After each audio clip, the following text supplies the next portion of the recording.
જો આપણે આ બધી વસ્તુ ખાઈએ ને, આપણે દાળ ભાત શાક રોટલી, તો આપણા શરીરને શક્તિ મળે. શું મળે?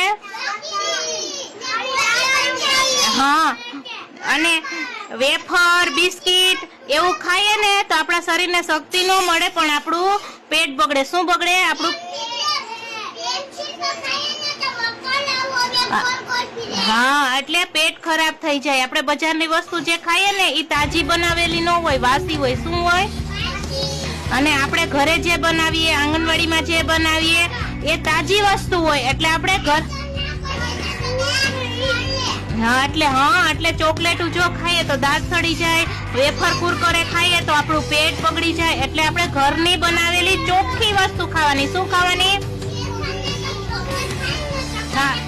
જો એને શેરખાને ચોકલેટ ખાઈને એના દાંત કેવા કાળા કરી નાખ્યા. એટલે હવે કોઈ પણ ચોકલેટ ન ખાતું અને વેફર કુરકુરે પણ ન ખાતું, અને આંગણવાડીએ પણ વેફર અને કુરકુરા નહીં લઈ આવવાના.